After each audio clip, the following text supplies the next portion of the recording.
vamos. Ya, pues apúrense, Nos vamos. Tati, apure la causa, pues. Ya, vamos.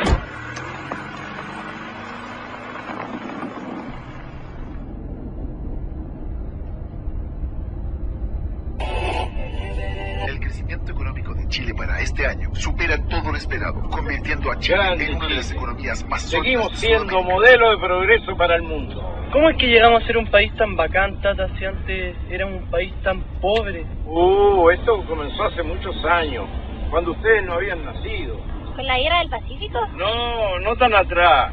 Comenzó en el año 1973. Ese es un periodo de nuestra historia que hasta ahora ha sido muy, pero muy mal contado. ¿Y tú te la sabes o no, Tata? Claro que sí, pues yo me la viví en cuerpo y alma, mijo. Ah, entonces cuéntala, pues, Tata. Cuéntala, Sí, Tata, Ya, bueno, ya. Mira, todo empezó en esos tiempos, en que el mundo estaba, fíjate, dividido entre capitalismo y comunismo. ¿Y qué es el capitalismo, Tata? Capitalismo, mira, es un basurero lleno de autos, casas, artículos eléctricos y comida. ¿Y el comunismo? Bueno, es lo mismo, el mismo basurero, pero sin nada. Causas.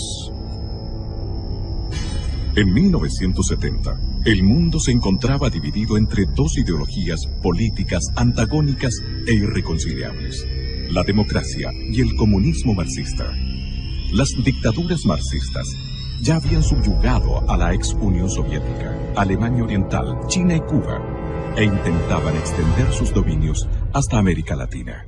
Ese año, el comunismo marxista vio la oportunidad de tomarse Chile fácilmente, accediendo al poder por la vía democrática del voto ciudadano, de la mano del líder de la Unidad Popular, el socialista Salvador Allende Gossen. Pero esta historia comenzó un poco antes, cuando en 1964 fue elegido presidente de Chile el demócrata cristiano Eduardo Frei Montalva, cuyo gobierno pavimentó el camino para la entronización del marxismo en el país. Al siguiente año, en la Universidad de Concepción, nacía el movimiento terrorista MIR. Las huestes comunistas, después que fueran proscritas y desarticuladas por el presidente Gabriel González Videla, habían logrado nuevamente reorganizarse. Mi teoría era muy clara y muy sencilla, y creo que es la única manera de defender la democracia en el mundo. Y es que la libertad que da la democracia no puede servir para ser destruida. Y usted, al darle cabida a un comunista y otorgarle los derechos y las libertades que tiene un demócrata, sencillamente usted lo que está es sentenciando a muerte a la democracia, como lo ha demostrado el Partido Comunista en todo el mundo. Como en 1970, el candidato de la Unidad Popular, Salvador Allende Gossen, en su cuarta postulación a la presidencia de la República, no alcanzó la mayoría absoluta de votos que necesitaba para ser elegido. Y por el sistema político de la época, o la institucional de la época, fue ratificado por el Congreso, quien le puso una serie de condiciones para el famoso Estatuto de Garantías, que por supuesto el presidente Allende después pasó por encima. Entonces se lo dijo a Regis Debray, recordemos. Que no hemos olvidado jamás un principio fundamental del marxismo, la lucha de clases. Nosotros dijimos en la campaña electoral que nuestra lucha era para cambiar el régimen y el sistema, y que íbamos nosotros a conquistar el gobierno, para conquistar el poder, a hacer las transformaciones revolucionarias que Chile necesita. El mismo día que Allende fue ratificado como el nuevo presidente de Chile, cientos de personas abandonaron el país. En su primer mensaje del año 71 al Congreso Nacional, él fue muy explícito porque dijo: si el Congreso no acoge las reformas que nosotros estamos realizando, las reformas revolucionarias, puede desatarse en el país un clima de gran violencia. Estamos vigilantes. Sabemos perfectamente bien lo que la historia señala y no nos van a pillar de sorpresa. Además, ese enfrentamiento, ¿no?, antagonismo, tendrá ¿Cómo no va a haber si nosotros partimos del hecho esencial marxista de la lucha clase? Apenas asumido el mando, Allende reiteró su decisión de instaurar en Chile una economía socialista que contemplaba la expropiación por parte del Estado de todas las actividades vitales para el desarrollo económico y social del país. Ya en el mes de noviembre de 1970, miles de casas habían sido ocupadas por la fuerza y más de 1000 predios agrícolas corrieron la misma suerte en los meses siguientes. Al cuerpo de carabineros no se le permitía actuar contra los usurpadores. Los propietarios quedaron solos y desamparados frente al abuso y al desalojo del que eran víctimas. En las primeras semanas de su mandato, Allende indultó a un grupo de extremistas, condenados por los tribunales de justicia, por asalto, robo y asesinatos a policías durante el gobierno de Eduardo Frei Montalva. Allende los calificó como jóvenes idealistas. Uno de los indultados, más tarde, en junio de 1971, asesinaría en plena vía pública al ex vicepresidente de la República, el demócrata cristiano Edmundo Pérez Sujovic. El tipo se bajó con una ametralladora ya a punto de disparar, se puso al lado de papá y le disparó a escasos centímetros. A lo anterior, se agregó una errónea decisión económica. Allende incrementó bruscamente el gasto público, financiándolo por medio de una descontrolada sobreemisión monetaria del Banco Central, que en ese entonces se produjo una de las peores crisis económicas que tenga recuerdo Chile. Fue una época bastante difícil, porque junto con el directorio de la CIMET muchas veces fuimos al Ministerio del Interior a reclamar, ¿no es cierto?, para que nos dieran fuerza pública. Las tomas no eran solamente de la gente del interior, de las fábricas, normalmente eran tomas hechas por gente del exterior de las empresas. Y ahí se crearon los cordones industriales de Vicuña Maquena, de Cerrillo, con criterios políticos. Pero eso no implica que esas empresas, para ser autónomas, deben tener independencia para producir. No. Nosotros somos y seremos partidarios de una economía centralizada. Las empresas tendrán que desarrollar los planes de producción que fije el gobierno. Allende promovió la creación de fuerzas paramilitares clandestinas, alentando la vía armada, los saqueos, las tomas de terrenos y predios para llevar a cabo la reforma agraria. Hubo asesinatos en todo el país, estados de emergencia, cadenas obligatorias de información, culminando con la internación de armas clandestinas que provocó una total inseguridad ciudadana. Muchas veces él en distintos discursos, porque era un hombre que tenía mucha facilidad de palabra, hablaba en distintas ocasiones, iba a poblaciones, ahí manifestaba en largas peroratas manifestaba sus puntos de vista con mucha elocuencia. Dijo frases tales como si hay una revolución reaccionaria, armas tendrá el pueblo. Corrían tiempos complejos, difíciles de imaginar para las nuevas generaciones de chilenos. La ciudadanía debió soportar innumerables atropellos, privaciones y temores. Ningún propietario de tierras, empresa o comercio podía trabajar con la seguridad de que su propiedad no fuera expropiada por cualquier razón. Fui con mis 4 hijos, con mi guagua en los brazos y mis hijos al lado mío y les dije, así que ustedes me tienen amenazada de muerte, aquí están mis hijos y aquí estoy yo. Mátenme cuando ustedes quieran. Yo sufrí mucho ahí. El clima de enfrentamientos que vivía Chile llegó a su punto de ebullición el miércoles 1 de diciembre de 1971, coincidiendo con la visita de Fidel Castro. Chile se da a conocer en el mundo por la acción de sus mujeres. Ellas se levantaron contra el gobierno porque el gobierno las presionaba a no tenerle alimentos para sus hijos. Donde habían colas me ponía para lo que fuera.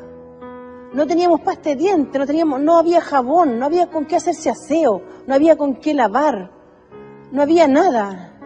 Y además hicieron la mayor manifestación pública, la marcha de las cacerolas, que fue interrumpida por los terroristas del MIR que las apalearon, les tiraron papas con hojas de afeitar adentro, les clavaron los glúteos, en fin, 160 mujeres heridas en una marcha que nunca más se conoció en Chile.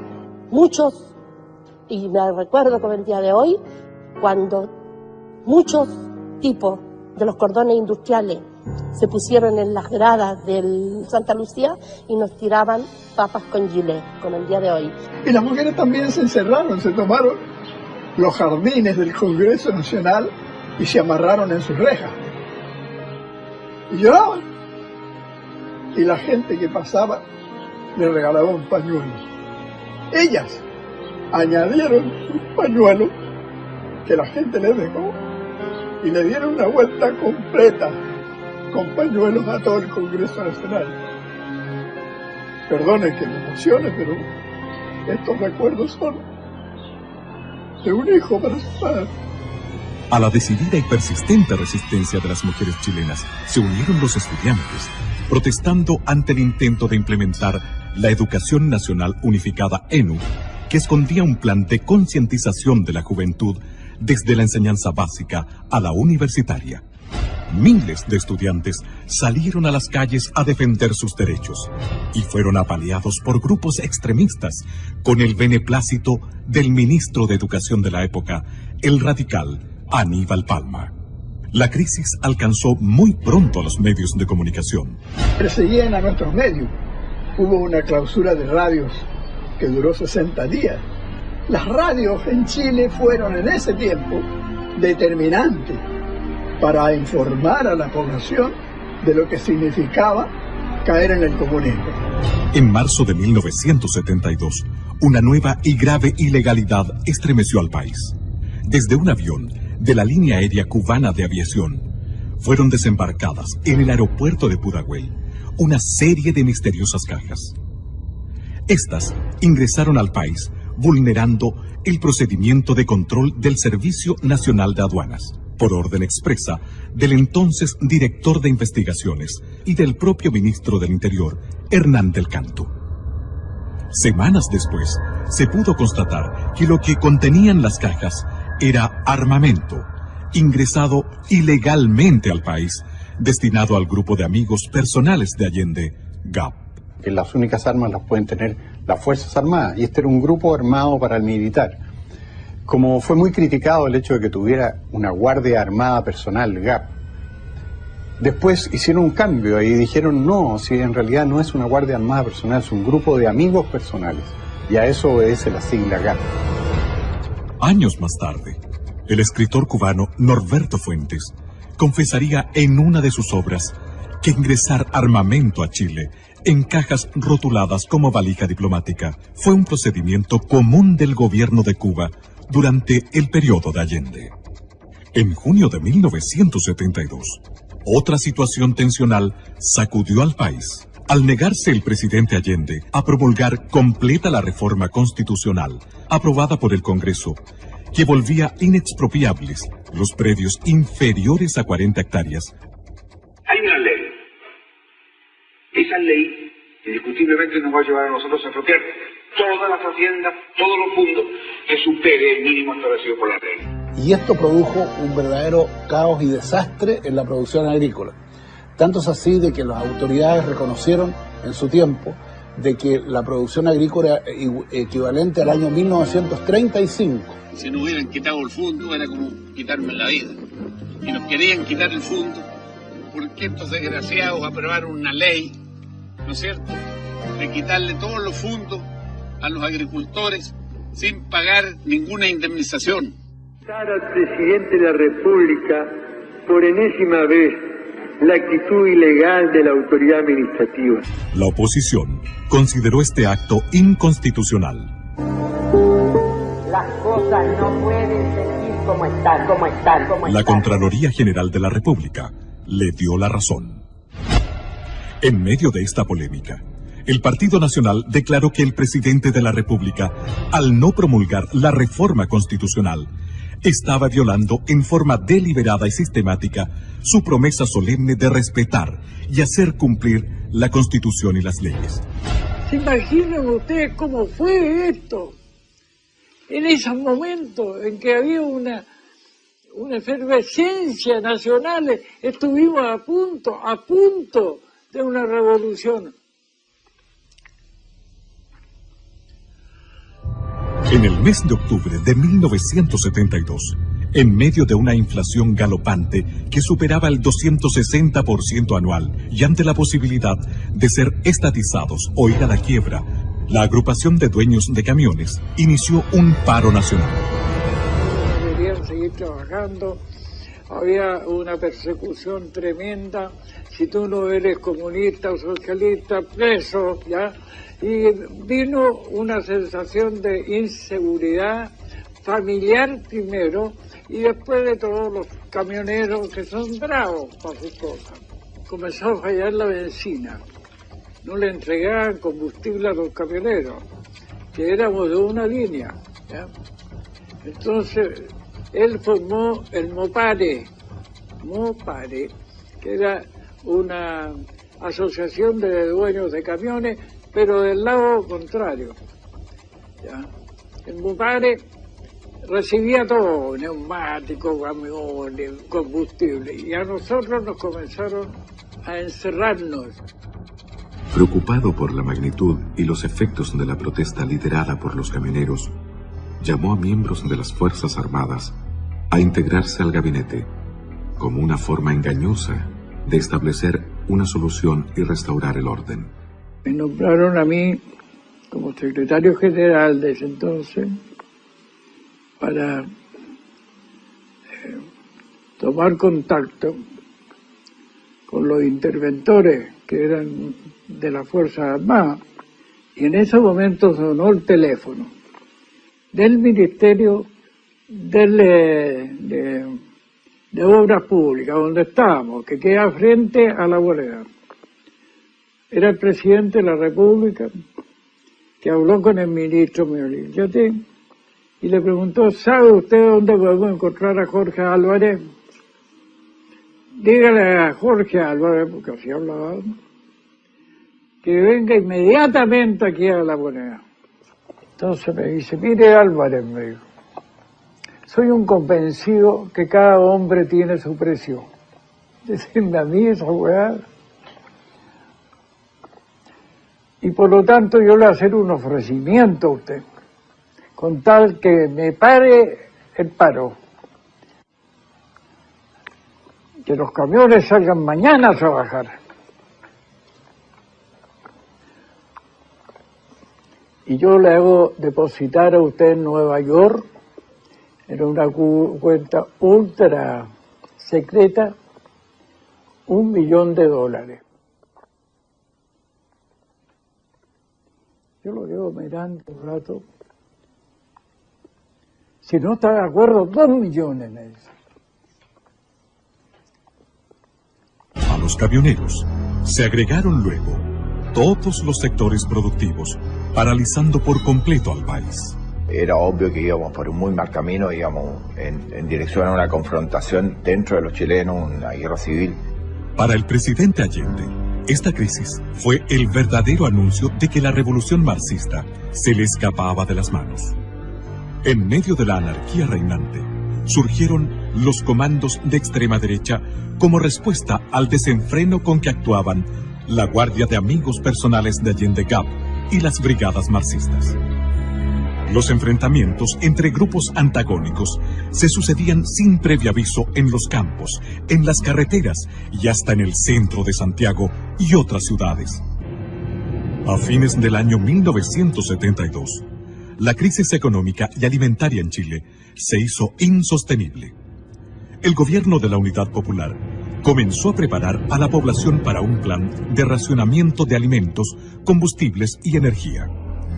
La ola estaba creciendo y el desenlace, fuera cual fuere, tenía mal pronóstico. Las Fuerzas Armadas estaban inquietas ante el caos absolutamente visible y palpable, pero se mantenían observantes, fieles a la Constitución, sin intervenir pese al clamor popular que les imponía abruptamente hacer algo.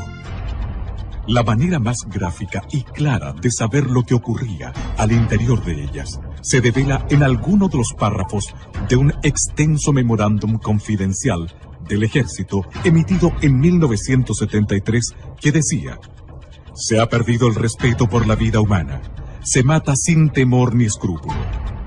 La propiedad privada tampoco es respetada. El gobierno no da sintonías de desear poner un fin drástico al extremismo en todas sus organizaciones. Las Fuerzas Armadas se sienten íntimamente engañadas y frustradas al constatar que grupos extremistas adversos que no vacilan en atacarlas y socavarlas actúan con el beneplácito de miembros del partido de gobierno.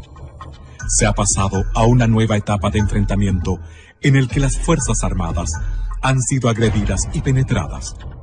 Se estima que la guerra no convencional ya ha comenzado. El 21 de mayo de 1973, al hablar en el Estadio Nacional ante sus enfervorizados seguidores, Allende afirmaba que, utilizando primero la ley, haré uso luego de la violencia revolucionaria si fuera necesario. Carlos Altamirano, que era probablemente el más exaltado de los elementos del gobierno de la Unidad Popular, le confesó a la periodista Patricia Policer en un libro que se llama Altamirano, cómo era la distribución de los elementos armados que tenía cada partido de la Unidad Popular. Y de esa cuenta uno saca la conclusión de que ellos tenían unos 10.000 hombres en armas. Yo me acuerdo que me regalaron, como recuerdo, una boina de un capitán de ejército cubano que había estado combatiendo contra nuestras fuerzas y había obviamente perdido la vida. Este ejército ilegal que se estaba preparando para un golpe que iba a permitir que la Unidad Popular se hiciera de la totalidad del poder. ¿Dónde estaban esos políticos cuya responsabilidad primordial, si no única, es la de velar por la paz, por la seguridad y por el progreso de la comunidad que los eligió? Cuando el Partido Socialista dice en su Congreso Anual de Chillán en 1961 que no descarta la toma del poder por las armas, y lo vuelve a repetir en los congresos de los años siguientes. Repentinamente, el 29 de junio de 1973, un regimiento blindado de Santiago se rebeló en el llamado Tanquetazo e invadió el perímetro de seguridad del Palacio de la Moneda. El levantamiento fue dominado en pocas horas por el mismo ejército, pero tuvo la virtud de revelar la verdadera actitud e intenciones del presidente Allende. Yo estoy aquí, en Tomás Moro, dijo por radio, con los elementos suficientes para defendernos. Llamo al pueblo a que se tome las industrias, todas las empresas, que estén alerta, que se vuelquen al centro, pero no para ser victimado. Que el pueblo salga a las calles, pero no para ser ametrallado. Que lo haga con prudencia, con cuanto elemento tenga en sus manos. Si llegó la hora, armas tendrá el pueblo. Pero nosotros estamos alerta y tenemos que decirle a todos los que estén en actitud vigilante. Y por eso en la concentración de esta tarde yo voy a plantear algunos aspectos en que el pueblo debe tener más conciencia. Usted está cumpliendo su programa, enfrentamiento continuo. Permanente. Hasta si ellos lo buscan, si ellos lo provocan, habrá el enfrentamiento forzado. El viernes 6 de julio de 1973, el expresidente de Chile, Eduardo Frei Montalva, que fuera señalado por Pablo Neruda como el general civil del 11 de septiembre, reunido con los representantes de la Sociedad de Fomento Fabril, puso el dedo en la llaga al manifestar: el país está desintegrándose y si no se adoptan urgentes medidas rectificatorias, fatalmente se caerá en una cruenta dictadura marxista a la cubana. Nada puedo hacer yo, ni el Congreso, ni ningún civil. Desgraciadamente, este problema solo se arregla con fusiles. Y a continuación dijo: les aconsejo plantear sus aprehensiones directamente a los comandantes en jefe de las Fuerzas Armadas. Ojalá hoy mismo. El 22 de agosto de 1973, la Cámara de Diputados del Congreso Nacional aprobó e hizo público el acuerdo que expresaba la desaprobación del ente legislativo ante las circunstancias y evidencias de lo que estaba ocurriendo en Chile, afirmando en alguno de sus párrafos que el gobierno no ha incurrido en violaciones aisladas de la Constitución y de la ley, sino que ha hecho de ello un sistema permanente de conducta, atropellando sistemáticamente las atribuciones de los demás poderes del Estado, violando reiteradamente las garantías que la Constitución asegura a todos los habitantes de la República, y permitido y amparado la creación de poderes paralelos ilegítimos que constituyen gravísimo peligro para la nación. Un día después de la declaración de la Cámara de Diputados, el 23 de agosto de 1973, tras un confuso incidente que evidenció la pérdida del liderazgo del general Carlos Prats al interior del ejército, el gobierno de Allende procedió a entregar el mando total del ejército al general de división Augusto Pinochet Ugarte, previa dimisión voluntaria de su antecesor, el general Prats.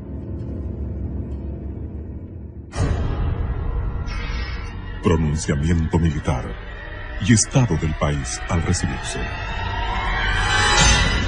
Al asumir el general Augusto Pinochet Ugarte como comandante en jefe del ejército, las piezas claves del porvenir de Chile se ubicaron en el lugar justo, en el momento preciso.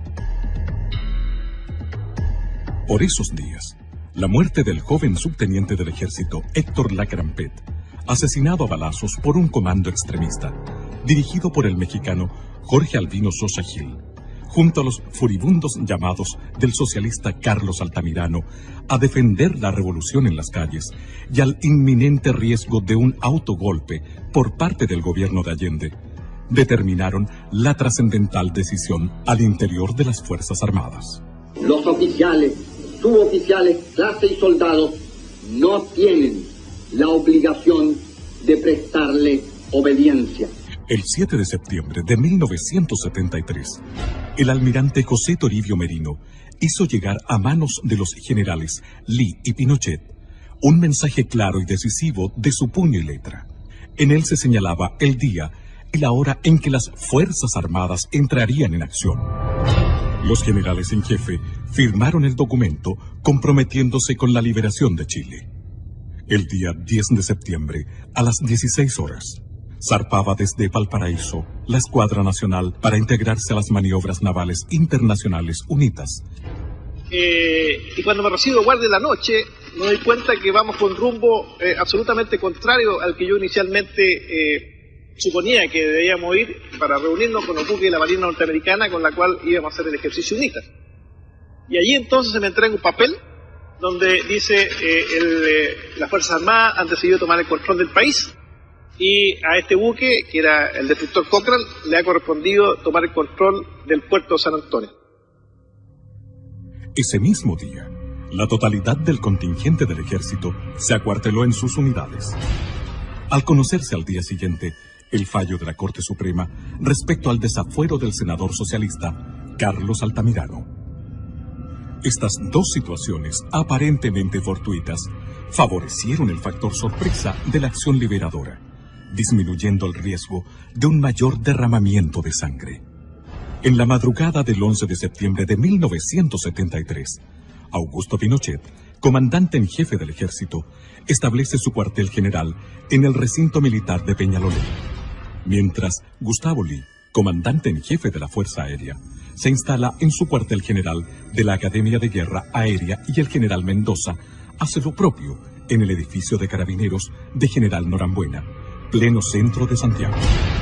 En Valparaíso, el almirante Merino arriba a su cuartel general de la Academia de Guerra Naval. Minutos más tarde, la Escuadra Nacional reapareció sorpresivamente en Valparaíso, mientras las Fuerzas Armadas procedían a tomar la ciudad, desplegándose por toda la costa. En Santiago, el ejército hacía lo propio, acercándose a la Moneda. Santiago, 11 de septiembre de 1973. Teniendo presente, primero, la gravísima crisis económica, social y moral Las Fuerzas Armadas y Carabineros de Chile declaran, primero, que el señor presidente de la República debe proceder a la inmediata entrega de su alto cargo a las Fuerzas Armadas y Carabineros de Chile. La proclama de la Junta de Comandantes en Jefe de las Fuerzas Armadas y de Orden remeció a Chile entero. A las 7:30 de la mañana, la liberación de Chile estaba en marcha. Y en pocas horas, las Fuerzas Armadas controlaban todas las ciudades y centros estratégicos del país. Al atardecer del 11 de septiembre, la primera gran batalla por la libertad de Chile había concluido. A esa hora, el almirante José Toribio Merino llegaba en helicóptero hasta la escuela militar. Allí lo esperaban el general Augusto Pinochet, el general Gustavo Lee y el general César Mendoza. Fue la primera vez que se reunieron los 4 jefes de la Junta Militar. Tras los saludos marciales de rigor, dieron paso a los abrazos del triunfo y al comienzo del trabajo abrumador que tenían por delante. Semanas después del pronunciamiento militar, Patricio Elwin, uno de los principales líderes de la democracia cristiana, validó políticamente la acción de las Fuerzas Armadas de Chile al declarar en una entrevista a un corresponsal del News Service de Washington y Bonn. La llamada vía chilena de construcción del socialismo, que empujó y enarboló como bandera a la unidad popular y exhibió mucho en el extranjero, estaba rotundamente fracasada. Y eso lo sabían los militantes de la Unidad Popular y lo sabía Allende. Y por eso ellos se aprestaban, a través de la organización de milicias armadas, muy fuertemente equipadas, que constituían un verdadero ejército paralelo, para dar un autogolpe y asumir por la violencia la totalidad del poder. En estas circunstancias, pensamos que la acción de las Fuerzas Armadas simplemente se anticipó a ese riesgo para salvar al país de caer en una guerra civil o en una tiranía comunista. ¿Para qué queremos un nuevo gobierno? Queremos un nuevo gobierno para que venga a haber seguridad en la familia chilena, para que las mujeres puedan dedicarse a su casa y a sus hijos y no tengan que estar perdiendo horas y horas, días enteros, en hacer la cola del aceite, la cola de la harina, la cola del azúcar, la cola del pan. La primera batalla había sido ganada, pero ahora venía otra, más larga y compleja que la anterior. Y bajó mi general en manga de camisa, con manga corta, en manga de camisa, y se sentó ahí y dijo, bueno, pues amigos, ustedes saben por qué están aquí. No, nosotros no teníamos muy clara la situación.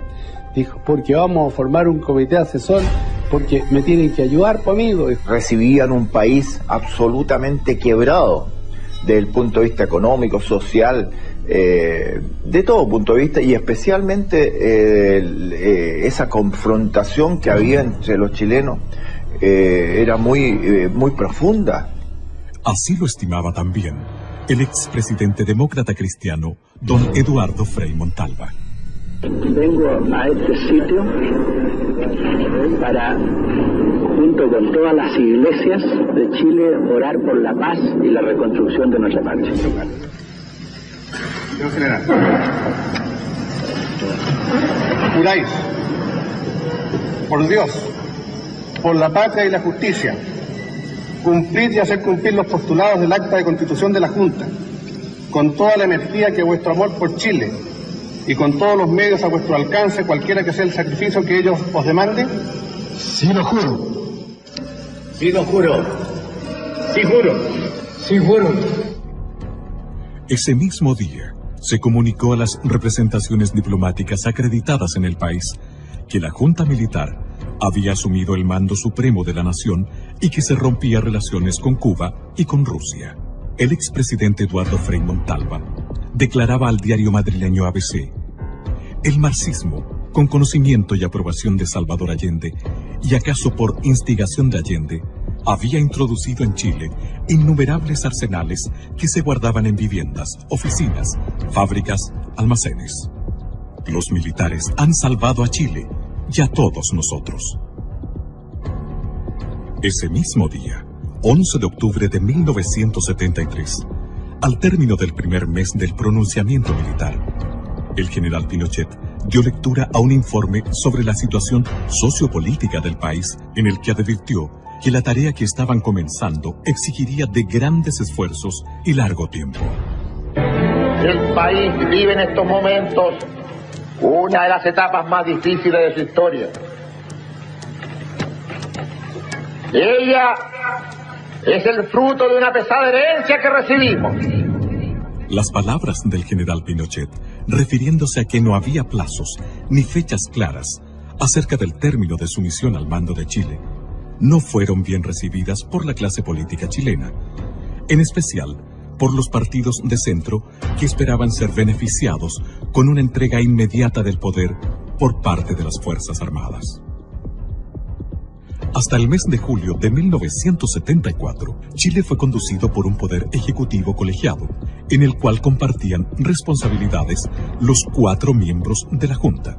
En esta fecha, mediante el decreto ley 806, el general Pinochet recibió el título de presidente de la República. En tanto, la Junta quedó investida de poderes constituyentes y legislativos. Leyes. El poder legislativo, encabezado por el almirante José Toribio Merino, en 17 años de las Fuerzas Armadas y Carabineros de Chile, tuvo el promedio de aprobar una ley cada 3 días. En 17 años de gobierno de las Fuerzas Armadas y Carabineros, se promulgaron 4.652 leyes. En 21 años de gobiernos políticos, se han promulgado 1.556 leyes.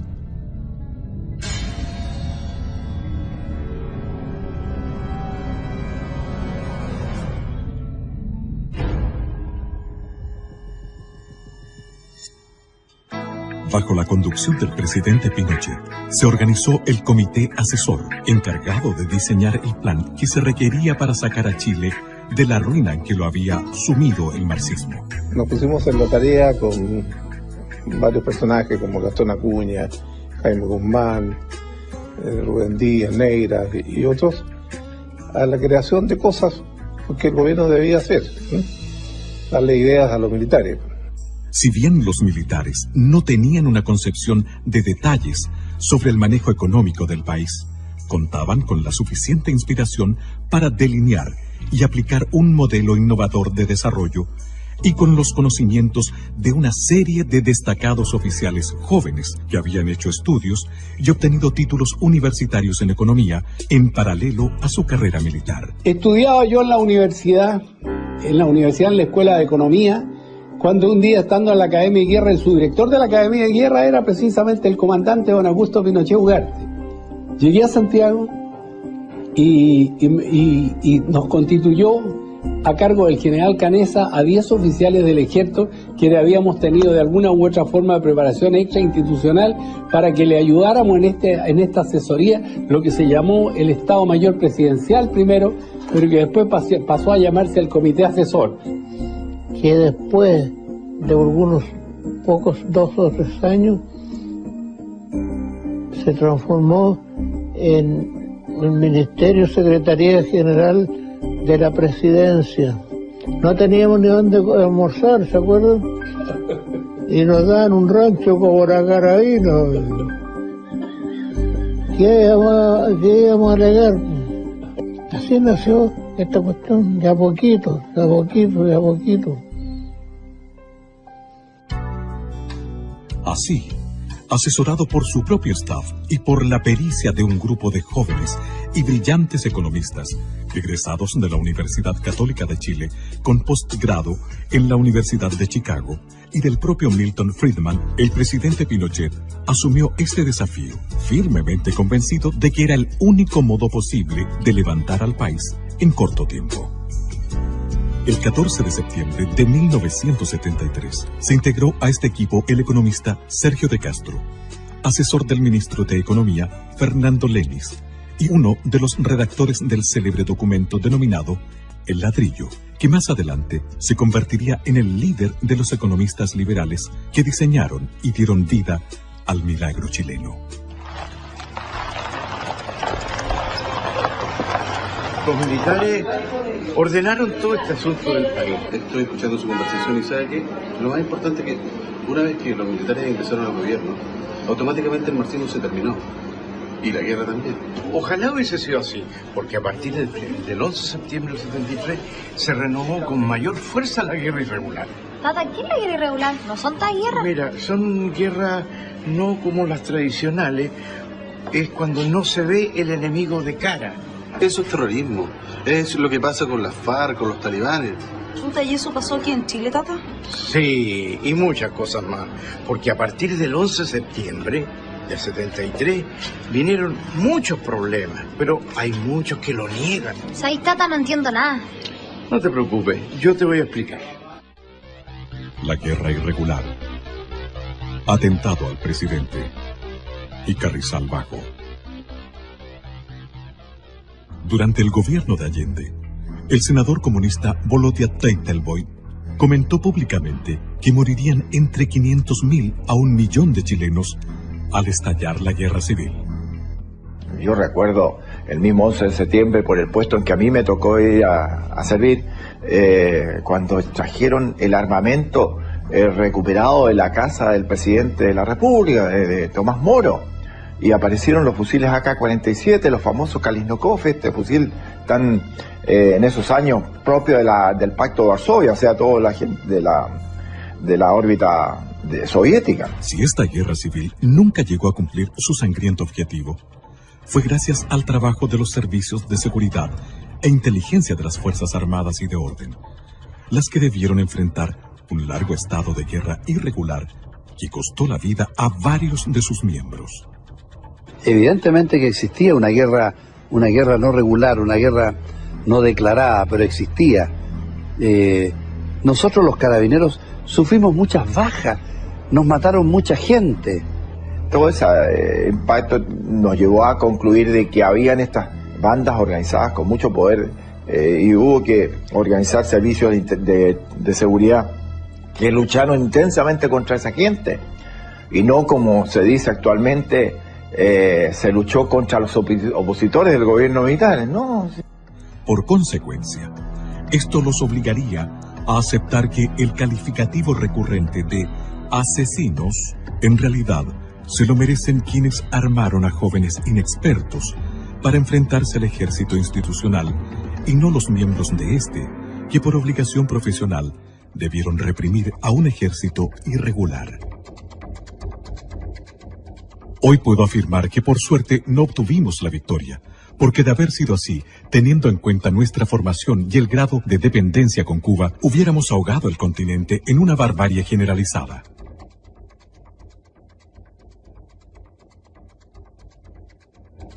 Una de nuestras consignas era hacer de la cordillera de los Andes la sierra maestra de América Latina, donde primero hubiéramos fusilado a los militares, después a los opositores y luego a los compañeros que se opusieran a nuestro autoritarismo.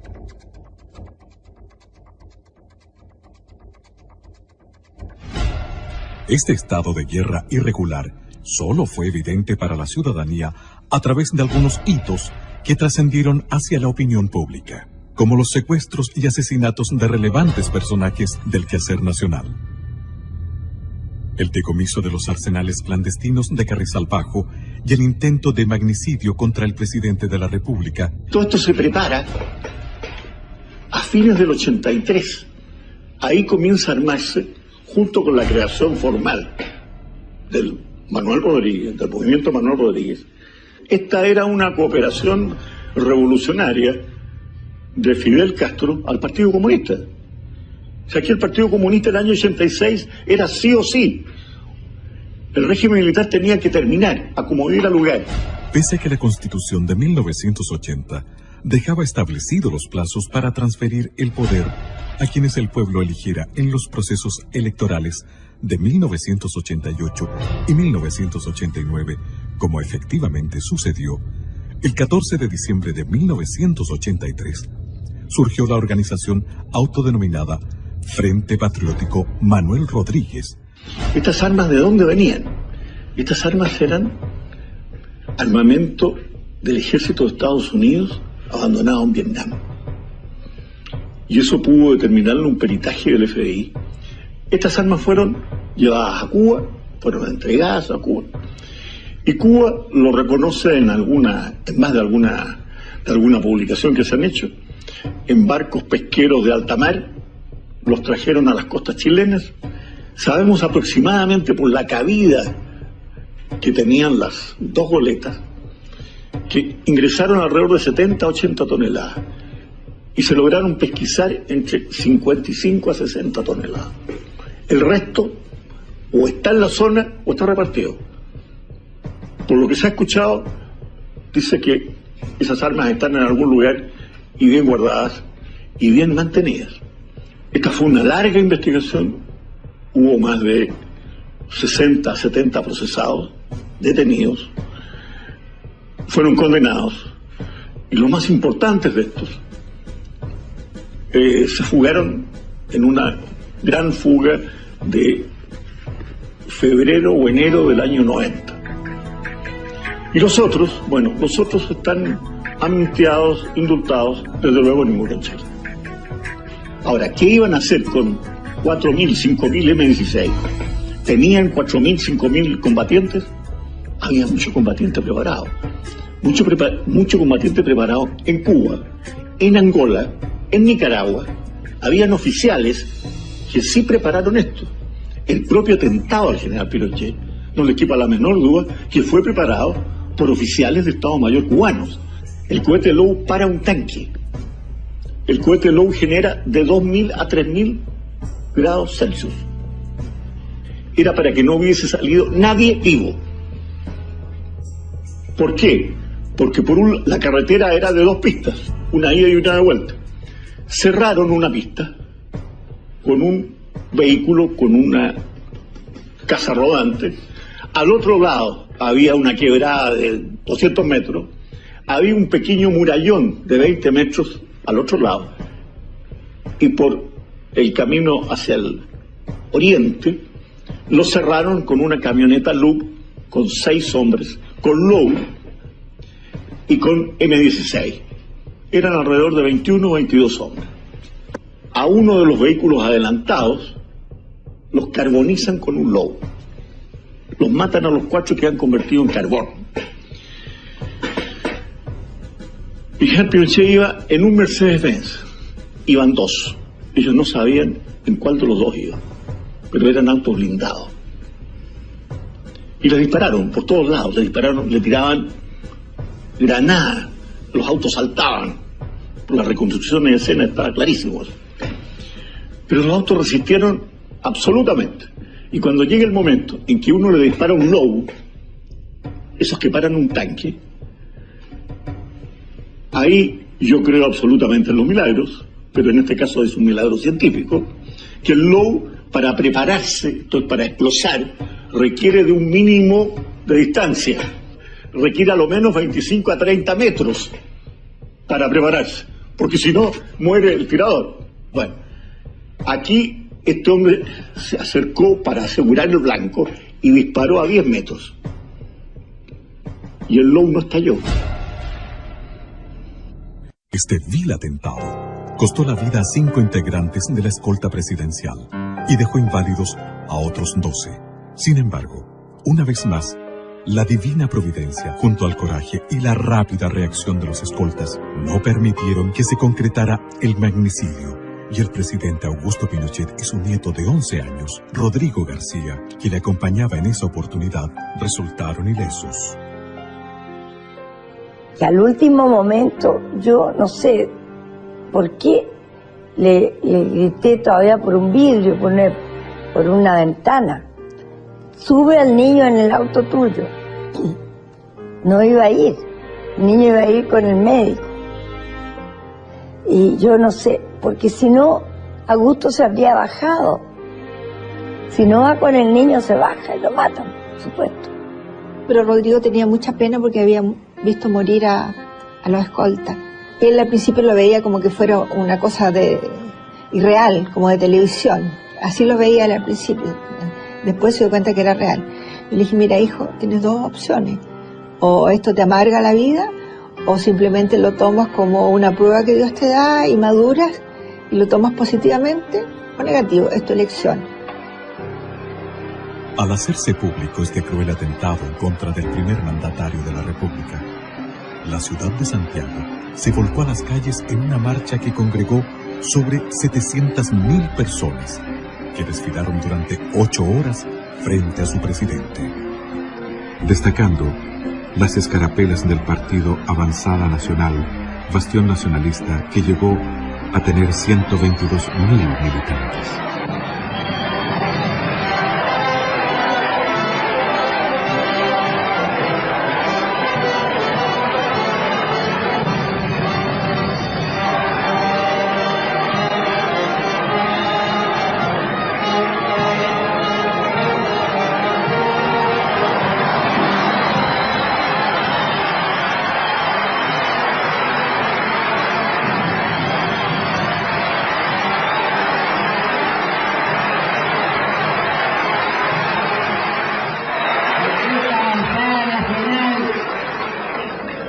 La hizo crecer desde pequeña y ya está hecha un hombre.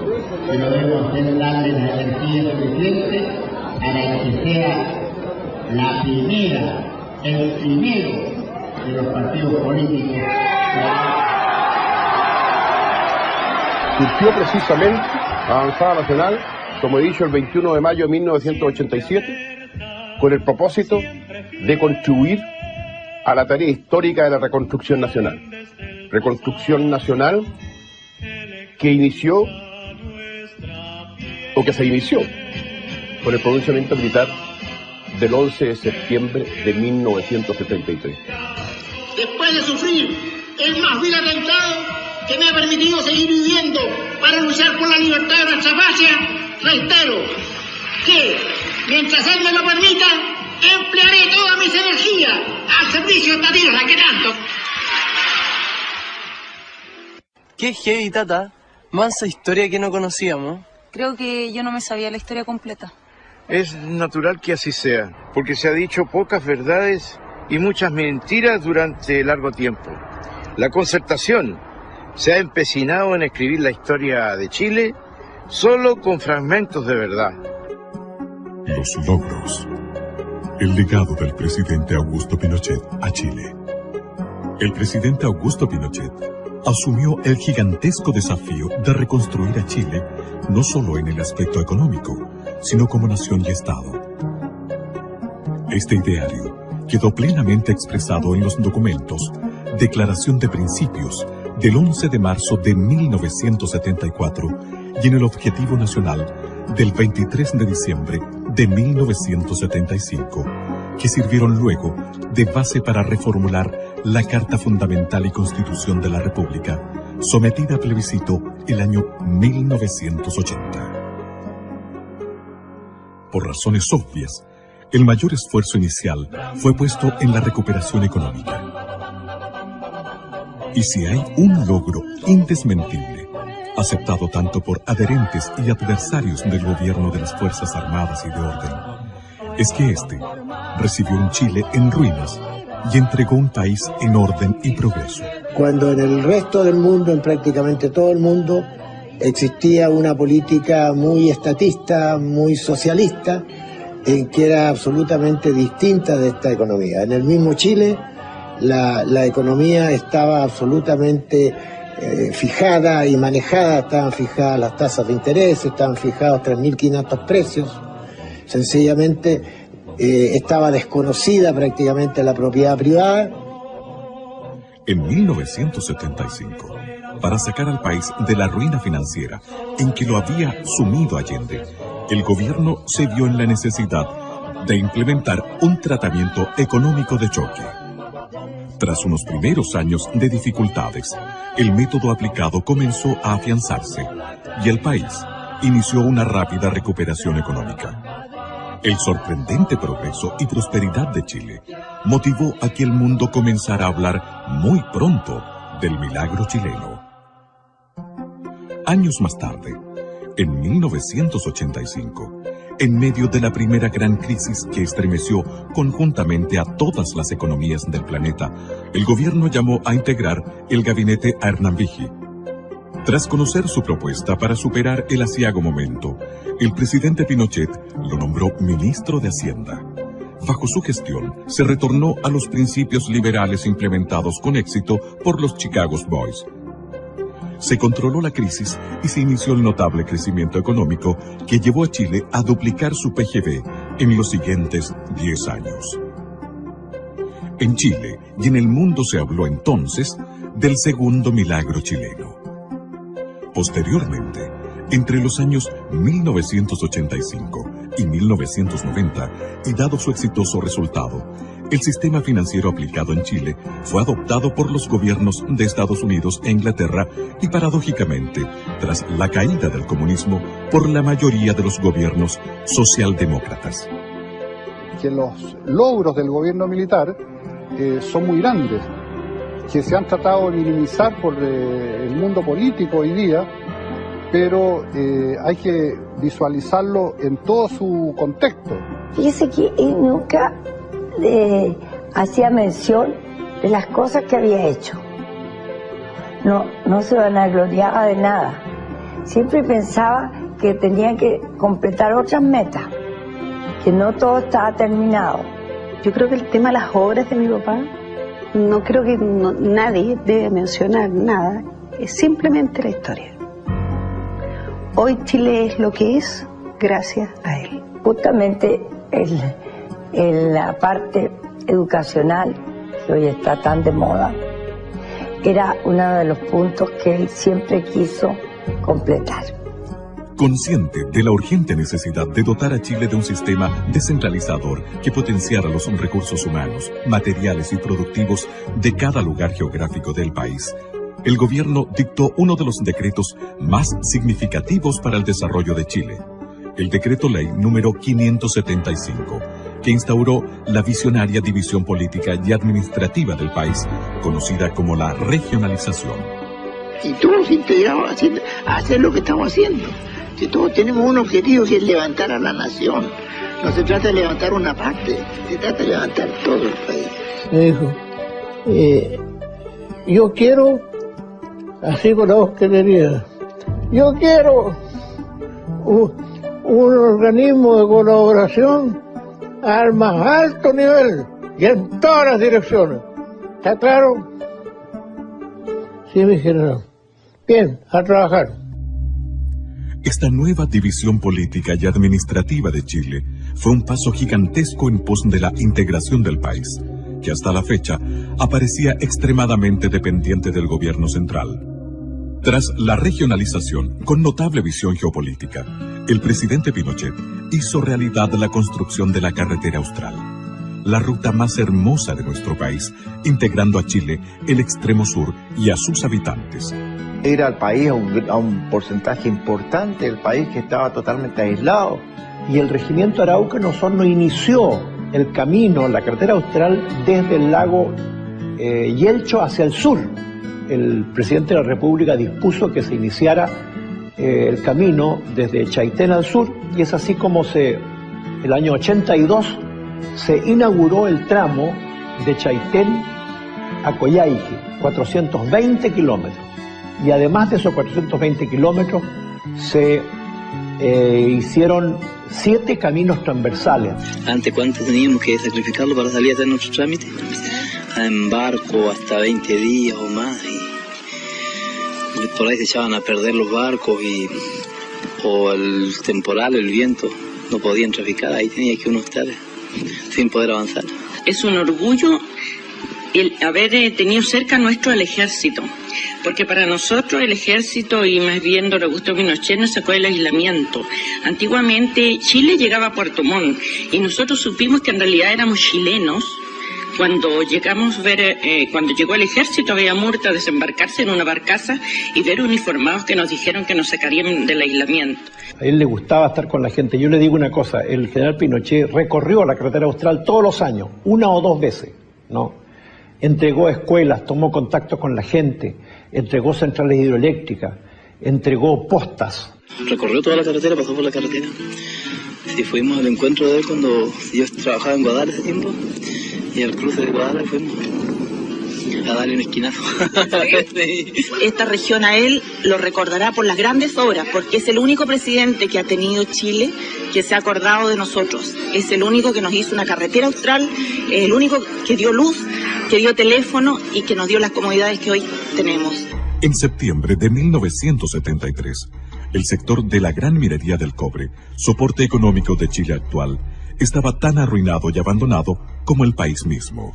Cuando llegué a la minería, era un sector que estaba con una explotación bastante incipiente. Para muestra, darte un botón, no tenían dónde hacer la depositación de los relaves en el cobre. Y la depositación de relaves, lo mismo que a usted le entregan una casa sin alcantarillado. ¿Cómo sigue produciendo? Esa sola cosa obligó a hacer una serie de asuntos que sería imposible explicarle en 2 minutos, pero que significó un trabajo bárbaro. Durante el gobierno de don Eduardo Frei Montalva, se decidió que las compañías estadounidenses debían entregar al Estado el 51% del negocio, conservando ellas el 49% y también su administración, ya que en Chile no había conocimientos ni especialistas para administrar exitosamente este sector. En 1971, el gobierno de Allende expropió y nacionalizó la totalidad de las empresas mineras administradas por empresas extranjeras, acción que contó con el respaldo unánime del Congreso Pleno. La producción en cero, porque la producción, como había sido no una expropiación, sino que había sido una apropiación del capital norteamericano, los norteamericanos reaccionaron con la justicia y nos embargaron todas las cargas de cobre. Entonces lo que usted salía para afuera quedaba embargado en los puertos que llegaba. Por lo tanto, la entrada era cero. El presidente Pinochet concibió a las empresas que conformaban la gran minería del cobre como una entidad unitaria regida por una política general global, con objeto de maximizar la eficiencia y aprovechar la economía a escala. Así fue que en 1976, el Decreto Ley 1350 creó Codelco Chile. Para hacerse cargo de esta magna tarea, el presidente nominó al general Orlando Urbina Herrera, a quien sucedió más tarde el coronel Daniel Gastón Fres, como presidente ejecutivo. A fines de los años 70, Chile comenzó a despegar. La economía y el sector productivo daban claras señales de crecimiento y reactivación. En ese momento, el presidente Pinochet decidió abordar otras importantes reestructuraciones que Chile necesitaba para consolidarse como una gran nación. Llevó a cabo la modernización de la justicia a través de la reconstrucción del Poder Judicial y la modernización de la Tesorería General de la República, del Servicio Nacional de Aduanas y de la Casa de Moneda de Chile. Con el fin de dar normalidad a la economía nacional, se creó la Superintendencia de Bancos e Instituciones Financieras y la Superintendencia de Valores y Seguros. Lo principal o lo definitivo fue el aceptar e introducir, mejor dicho, la política de mercado, la llamada en ese momento política social de mercado, como su nombre lo dice. Anticipándose a las tendencias del mundo actual, redujo el tamaño del Estado y modernizó todas sus funciones. Creó o reformuló ministerios y encargó innumerables estudios para orientar certeramente todas las refundaciones. Se dio a conocer el mapa de la extrema pobreza en Chile. Un estudio encargado por el AODEPLAN y al Instituto de Economía de la Universidad Católica, con objeto de conocer la cantidad y distribución de los pobres en el país. Documento que permitió contar por primera vez en la historia de Chile con datos fidedignos para orientar objetivamente el gasto social del Estado. Con su característica visión de futuro, el presidente Pinochet dispuso la creación de la Comisión Nacional de Energía, una repartición de gobierno con facultades ministeriales que en la actualidad ha tomado enorme importancia en cuanto a normar e impulsar el vital desarrollo energético de Chile. Y tomando en consideración que Chile es un país sísmico, dispuso la creación de la Oficina Nacional de Emergencia del Ministerio del Interior, ONEMI. Creó la Academia Nacional de Estudios Políticos y Estratégicos, ANEP, destinada a preparar a los altos mandos de la nación. Impulsó el fortalecimiento de la agricultura. Y eso produjo el auge que hemos tenido en la producción agrícola, que hoy día Chile exporta miles de millones de dólares y eso ha significado que se cree casi 800.000 personas trabajando en el agro, en una actividad pujante, cada día más renovada y más activa. Junto a lo anterior, se introdujeron variados avances tecnológicos orientados a aumentar el rendimiento por hectáreas cultivadas y mejorar la calidad de los productos, entre otros, el sistema de regadío gota a gota. Se sacó una ley, que es la ley de fomento a obras de riego, en que se incentivaba al privado a invertir en obras de riego. Preocupado por las necesidades de los trabajadores, se puso en vigencia la aplicación de un plan laboral basado en la promulgación de un nuevo Código del Trabajo. Habían una serie de rigideces en la legislación del trabajo que atentaba precisamente contra la contratación de los trabajadores. Y la prueba más clara es que un estudio hecho, creo que al final del gobierno de don Eduardo Frei Montalva, indicaba que no se habían creado nuevas fuentes de trabajo a ese nivel. Uno de los beneficios más importantes y trascendentales que tuvo en miras el gobierno del general Pinochet fue terminar con la división de las clases sociales entre los trabajadores obreros y empleados. El obrero, que era el hombre que trabajaba con el pico y la pala, y el trabajador, que era el trabajador de cuello y corbata, estaban divididos en un modo casi infranqueable, y siempre había mucha división respecto de las relaciones que tenían que tener entre ambos. En el sector salud, el gobierno reformuló prácticamente todo, con objeto de elevar los estándares de servicio y de acceso a la salud en Chile. No se opta por construir más hospitales, se opta fundamentalmente por atacar los problemas de salud. ¿Por qué surgen los problemas de salud? Vamos a atender a la madre, vamos a evitar la desnutrición, vamos a buscar llegar al máximo de la ciudadanía, postas a lo largo de todo el país, de modo que efectivamente la gente, desde el comienzo del nacimiento del niño, estuviera bien alimentado. Se crean programas de alimentación en los colegios. Para mejorar el servicio a las personas, reemplazó el Servicio Nacional de Salud y el Servicio Médico Nacional de Empleados por el Fondo Nacional de Salud, FONASA. Además, puso en marcha el nuevo sistema de salud, ISAPRE. Los índices de salud durante el gobierno militar, reconocidos no por el mismo gobierno militar ni por el Instituto Nacional de Estadística, sino que por la Organización Mundial de la Salud. Los índices estaban cercanos a los países desarrollados. Las innovaciones alcanzaron también al área previsional, reemplazando un sistema de reparto en manos del Estado por una gran reforma, creando un nuevo sistema de pensiones de vejez, invalidez y sobrevivencia. Usted comprenderá que si las cajas de previsión estaban quebradas todas las cajas de previsión, el sistema previsional chileno no es que lo hayan inventado porque había que reinventar uno nuevo por ponerle nombre, era porque estaba todo en el suelo. El manejo de fondos pasó a manos privadas a través de las administradoras de fondos de pensiones, AFP. Al mismo tiempo que es efectivo y eficiente, y que es copiado por muchos países del mundo, permite generar en Chile una tasa de ahorro excepcional, de luego en Latinoamérica. Modificó el sistema educacional chileno con objeto de vincularlo con la realidad laboral y productiva del país, a través de la Ley Orgánica Constitucional de Enseñanza LOCE, que establece los requisitos mínimos que deben cumplir los niveles de enseñanza básica y media. Antiguamente teníamos alrededor de 100.000 alumnos en la educación superior, llegamos a 300.000 alumnos en la educación superior, abriendo las posibilidades de la universidad a muchos chilenos. Estableció la beca Presidente de la República, que ha sido útil para la formación de excelencia y reforzamiento de las nuevas generaciones en centros de estudios en Chile y en el exterior.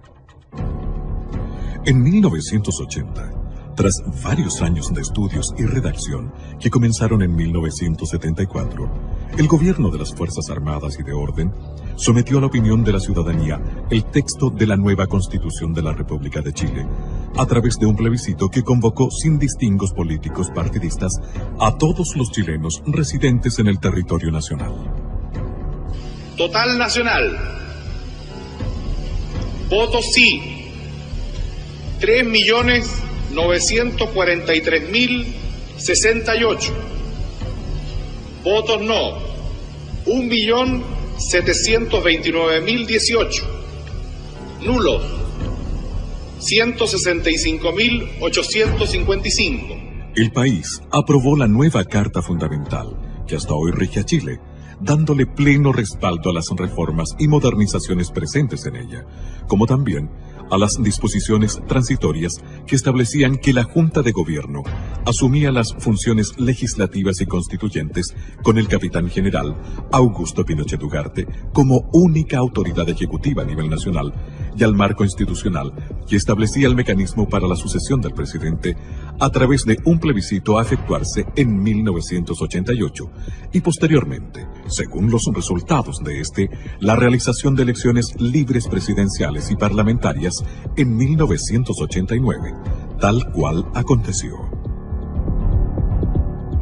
Reafirmando lo anterior, el presidente Pinochet dispuso e impulsó la construcción de las instalaciones del actual Congreso Nacional en la ciudad de Valparaíso y creó la ley de partidos políticos con la cual se rigen la totalidad de los partidos existentes en la actualidad.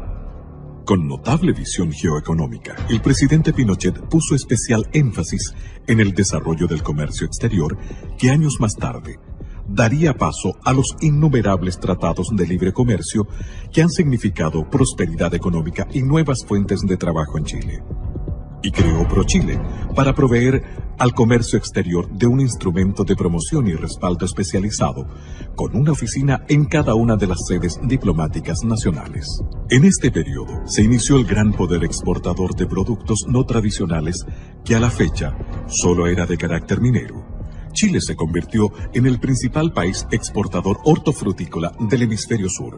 Se dispuso la apertura de la economía al mundo exterior. Se eliminaron las barreras no arancelarias y se aplicó la rebaja y uniformidad de los aranceles. Hecho este último que permitió al presidente Pinochet concretar dos logros en uno. Al implementar la zona franca de Iquique y el moderno aeropuerto en la misma ciudad, como medio de estimular la recuperación económica de la zona. Creó el Servicio Nacional de Turismo, Sernatur, encargada de la promoción del turismo a nivel nacional e internacional. No solo las grandes transformaciones y modernizaciones ocuparon al presidente Pinochet. Su grandiosa obra está salpicada de detalles. Tenía mucho aprecio a los mapuches. Y tanto así que, por ejemplo, en el Consejo Económico Social, su principal preocupación fue tener un representante del mundo mapuche ahí, que fue el profesor Efraín Nahuelpan, que vive en Villarrica. Además, en el sur, él fue nombrado lonco, se le entregó la clava, que es el toque de mando de los mapuches, como símbolo, y de hecho, ellos tienen muy buen recuerdo, porque cuando hubo que repartir las tierras después de la reforma agraria, ellos se convirtieron en propietarios, verdaderos propietarios de sus tierras. Creo que era un ser excepcional, una persona preocupada de todos quienes trabajábamos al lado de él. Siempre tenía una palabra de preguntarle cómo se encontraba la familia. Haciendo gala de su gran espíritu patriota, dispuso por decreto que la cueca fuera oficializada como baile nacional e incorporó como símbolos patrios al copihue y la araucaria. Faltaba algo, faltaba que alguien le pusiera la marca, porque el animal con marca, ese tiene valor. Y fue así como mi capitán Augusto Pinochet Ugarte acordó firmar el decreto con fuerza de ley de que la cueca era la danza nacional. Fue el primer presidente de Chile en ejercicio en viajar a Isla de Pascua. En Rapa Nui había solo 1.200 electores, cifra a la que los políticos no le daban relevancia. Sin embargo, el presidente Pinochet, con su visión geopolítica, no lo consideró así y llevó a la isla progreso, fomentando el turismo y construyendo un hospital que en esos años tuvo un costo de $3 millones. La emoción y alegría de los pascuenses se reflejó en el tierno y conmovedor saludo que le brindó una pequeña vascuense.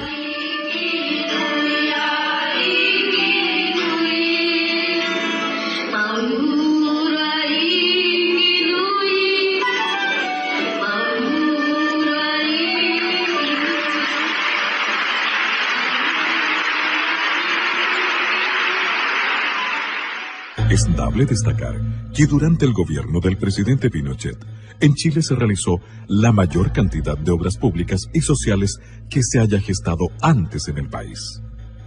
Se creó e instauró el innovador sistema de subsidios de gobierno anteriormente inexistente, como método para facilitar el acceso de los chilenos a vivienda, salud, educación, pensiones y otros bienes. Se inició la erradicación de las poblaciones marginales, trasladándolas a lugares más saludables y hospitalarios. Se construyeron 550.000 viviendas que beneficiaron a 2.600.000 personas, entregando además 309.000 subsidios habitacionales. Fíjese que cuando asumió el gobierno militar, en agua potable había una cobertura de un 68%, y eso se entregó después de 17 años con una cobertura del 98% de la población chilena que tenía alcantarillado. De agua potable, perdón. Y alcantarillado había recién un 35% de cobertura cuando asumió el gobierno militar, y se entregó con un 75%. Dispuso la construcción del embalse El Toro, las centrales hidroeléctricas de Colbún Machicura, e inauguró 2.875 plantas eléctricas, potenciando el desarrollo del país y mejorando los estándares de vida de cientos de pueblos y ciudades que tuvieron acceso a la electricidad. Bajo su presidencia se construyeron 2.155 kilómetros de caminos y 450 nuevos puentes. No conozco ninguno de los puentes que se hicieron durante nuestro gobierno que se hayan caído por algún problema, como también han sucedido últimamente. Impulsó, construyó y puso en marcha el Metro de Santiago, con 36 estaciones y 50 trenes. Creó la DIGEDER, hoy Chile Deportes, como un ente necesario para normar y estimular el deporte en todo Chile. Con cálida dedicación, apoyó a la primera dama, señora Lucía Iriart de Pinochet, en la exitosa creación del voluntariado femenino, cuya obra se mantiene vigente en todo el país para beneficio de los más débiles y desvalidos, y que ha contribuido a la valoración de las mujeres como importantes artífices en el desarrollo social, político y administrativo del país. En 1974, cumplió el compromiso que hicieran a la Virgen del Carmen los padres de la patria, el que por más de un siglo y medio estuvo pendiente, levantando en su honor el templo votivo de Maipú, en el sitio donde libró la batalla decisiva por la independencia de Chile. Yo creo que el gobierno militar sentó las bases para que se construyera un Chile moderno. Y yo creo que eso es lo más importante del gobierno militar. Además, durante este periodo, el gobierno chileno evitó 2 conflictos bélicos internacionales, una guerra con Perú y una guerra inminentemente con Argentina, sin ceder jamás ni un centímetro de territorio. Yo conociendo esto, sabiendo que venía un periodo crítico, reuní a las autoridades de Punta Arenas, y ahí me acuerdo bien claro que le dije que la guerra era lamentablemente inminente. Nosotros tuvimos, si mal no recuerdo, 3 o 4 meses en los canales del sur, con toda la inclemencia del tiempo, preparados para lo peor. Recuerdo perfectamente que el comandante del buque formó la dotación y fue con arenga. O sea, nosotros definitivamente zarpamos al combate.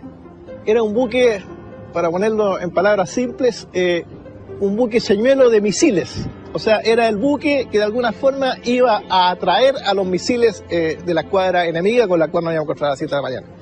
Así que, la verdad, las posibilidades de sobrevivencia a ese buque eran bastante escasas. Sin embargo, cada uno cumplió exactamente con su deber y cada uno estaba en su puesto.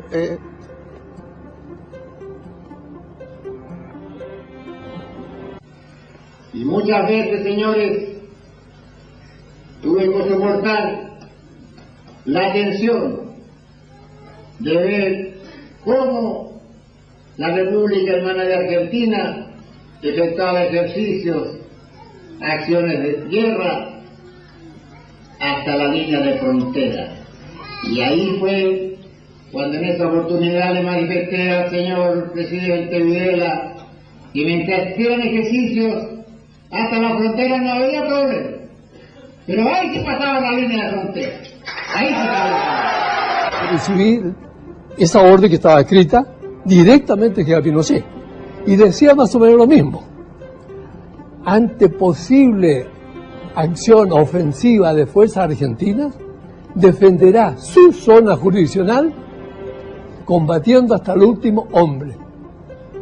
Esta es la misión que yo, como comandante en jefe, recibí. No hay ser humano en el mundo que odie más la guerra que no sea el militar, porque el militar conoce la guerra desde adentro y en profundidad. Que aquel magallánico que creyera no tener la capacidad, la moral, la fuerza anímica para resistir a la acción de una guerra, les pedía, pero no lo podía ordenar porque no había declaración de guerra, les pedía que dejaran la zona. Estuve con la observación en el aeropuerto y en el puerto durante una semana para ver cuántos magallánicos abandonaba Punta Arenas. Ni uno. Ni uno. Obviamente las circunstancias fueron variando, pero la buena voluntad, también con un impulso que vino del Vaticano, evitó que nuestros países hermanos desde siempre entraran en un conflicto bélico. En 1987, Chile recibió la ilustre visita de su santidad, el Papa Juan Pablo II, principal artífice mediador en el Tratado de Paz entre Chile y Argentina. Si hay una imagen que todos los chilenos recordamos de aquella ocasión, es la de su santidad el Papa Juan Pablo II en los balcones de la Moneda, acompañado del presidente Pinochet, ovacionados por una multitud congregada en la Plaza de la Constitución. Ese mismo pastor, jefe de la iglesia del Orbe, que tras reunirse con el presidente Pinochet por 3/4 de hora, en vez de los 20 minutos programados por agenda, se reunió con los obispos de la iglesia chilena y en ese encuentro privado les dispuso su total presidencia y participación en la marcha política del país. Años después, su santidad Juan Pablo II envió una carta personal felicitando y dando su bendición al general y su esposa, señora Lucía, por cumplir 50 años de matrimonio. Y no podía ser de otra manera.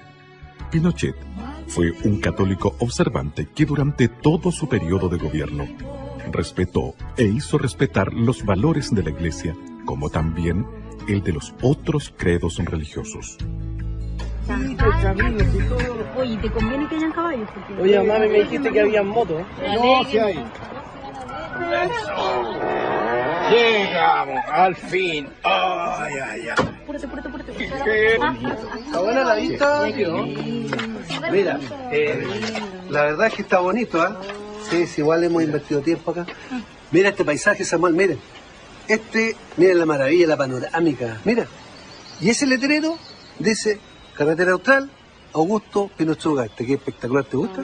Una maravilla. Cientos de kilómetros de carretera que antes de Pinochet eran intransitables. Oye, Tata, Sí. ¿tú crees que después de todo esto la gente dejó de hablar mal de él? No, hijita.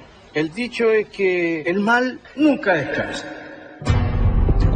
Entrega del país a los políticos. Venganza e inmortalidad. Tal como estaba establecido en la Constitución Política de la República, aprobada por los chilenos en 1980, el gobierno del presidente Pinochet llamó a un plebiscito en 1988 para conocer la voluntad ciudadana respecto a la continuidad del régimen o al traspaso del poder a la clase política. A querer un dictador fijarse plazo. En este momento, fíjate que estamos a un paso, me han nominado y estamos a un paso de llegar a efecto plebiscito. ¿Cuál es el ansia de poder que tengo yo?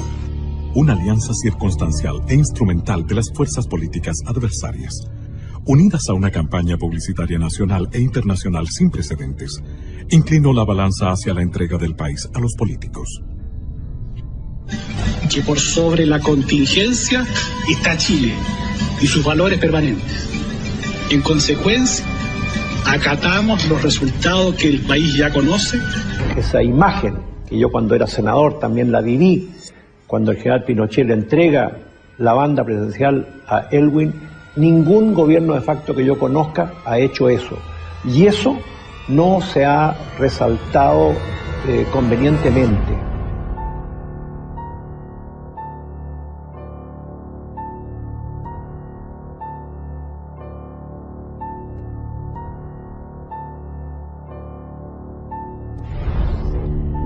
La instrucción a los ministros, a los intendentes, fue preparar una entrega modelo.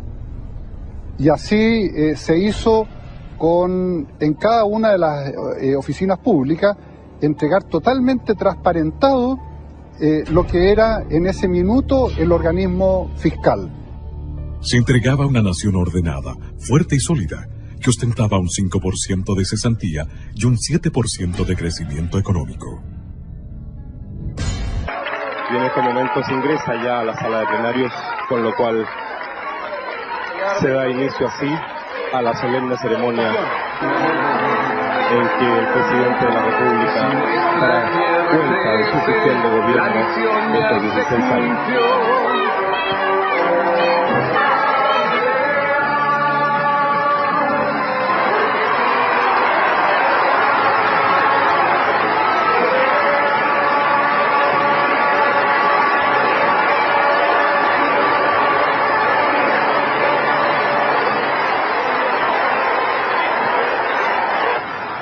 Compatriotas, hoy puedo decirles con plena tranquilidad de conciencia y gran satisfacción que la misión emprendida en septiembre del año 1973 se encuentra totalmente cumplida. Chilenas y chilenos, tengo fe en los chilenos y esperanza en su promisorio destino.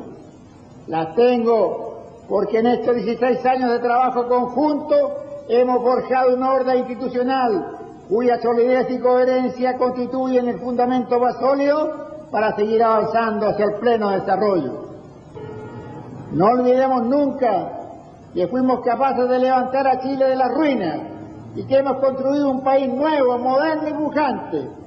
En consecuencia, comprometámonos ahora y para siempre a no permitir jamás que nuestro país deje de ser esa patria orgullosa, soberana y libre que tanto amamos. ¡Viva Chile!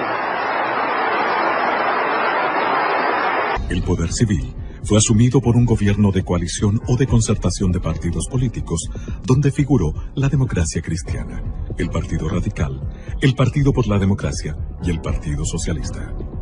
Patricio Elwin, su primer presidente, confirmó la institucionalidad vigente del gobierno militar al realizar solo algunos cambios superficiales, aunque prometió una transición negociada, justa y prudente.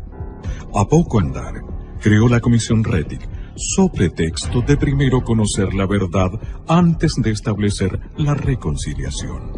Porque en Chile no somos todos iguales. Aquí la ley, y sobre todo la ley penal, se aplica para un lado y no para el otro. Les quiero recordar, sobre todo a los jóvenes, y les quiero decir, porque es así, que la ley de amnistía, que es una ley vigente en Chile, se aplicó a más de 1.400 personas. Se aplicó, vale decir, 1.400 personas salieron en libertad. Ahí salieron la gran mayoría terroristas, delincuentes, y cuando se trató de aplicar a militares y carabineros, el Poder Judicial negó esta condición y no la aplica. En nuestros días, dirigentes del Partido Comunista Chileno siguen afirmando que no descartan el empleo de la lucha armada. Don Patricio Elwin hizo uso de una facultad constitucional de aplicar un indulto. Y en lo que se refiere al personal militar que se encuentra procesado, que se encuentra condenado, y a alguno que ha muerto en la cárcel, se ha estimado por quienes tienen el poder político de no aplicar esta facultad que es discrecional del presidente de la República o no legislar a este respecto. Olvidando la experiencia del asesinato de Pérez Sujovic, el presidente Elwin indultó a los terroristas que habían estado en este bando. Bajo su mandato, murió asesinado por estos terroristas el senador Jaime Guzmán. 4 años después, otro demócrata cristiano, Eduardo Frei Ruiz Tagle, inició el segundo gobierno de la Concertación. Buenos días, guardia.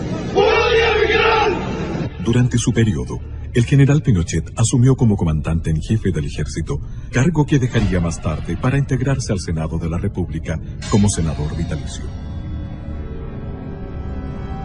Siendo un senador de la República y encontrándose de viaje por Europa, el general Pinochet fue detenido en Inglaterra e interrogado por sus tribunales. Él acudió allá con el fin de someterse a una operación quirúrgica, que fue muy exitosa.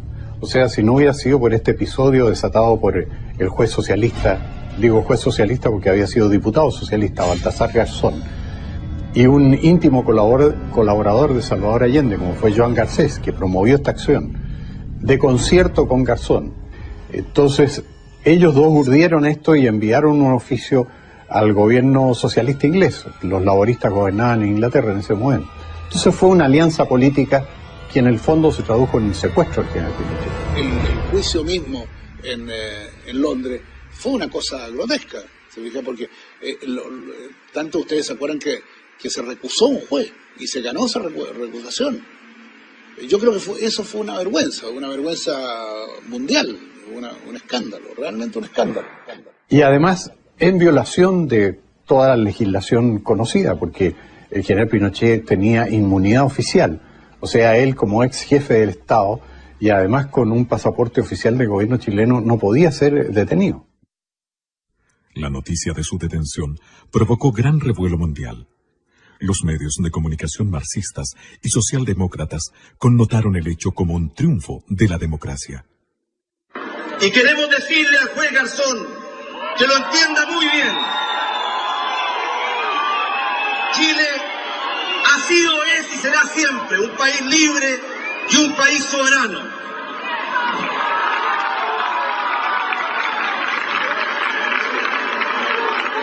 Por un problema de principios, no podemos permitir que hoy día un juez español, mañana un juez de Mozambique o de cualquier otra parte del mundo, se arroje una jurisdicción que no le corresponde y pretenda intrometerse en nuestros asuntos y juzgar a personas por hechos ocurridos en nuestro país y que tienen el alto cargo de haber sido expresidente de la República.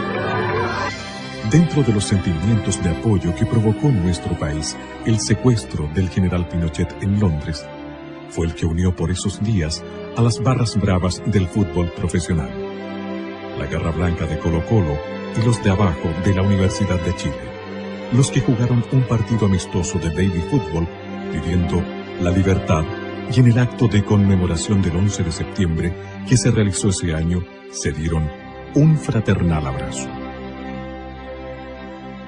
Durante su calvario, el matrimonio Pinochet recibió la visita de la primera ministra británica, Margaret Thatcher. Las imágenes de este cálido encuentro se mostraron al mundo entero y mucha gente, en distintas latitudes, comenzó a preguntarse acerca de lo que pasaba verdaderamente en Chile. Después de visitar al general, al día siguiente, como digo, me recibió la señora Margaret Thatcher en su casa. Entonces ella me dijo: así que usted no tiene entrevista con ninguna autoridad de gobierno, ¿no? Le dije: señora, yo no vengo con esa misión ni con esa intención.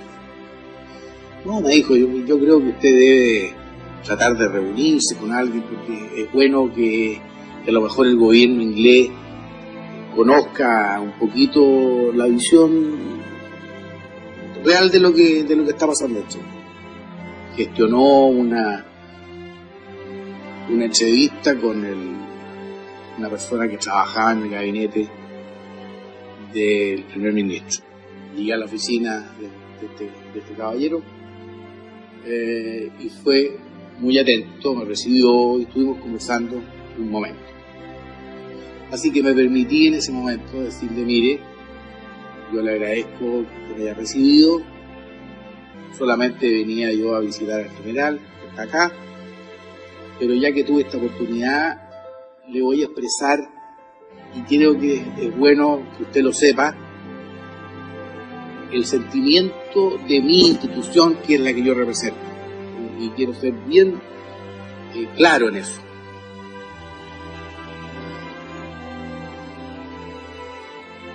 Nuestra institución nunca más va a confiar en Inglaterra.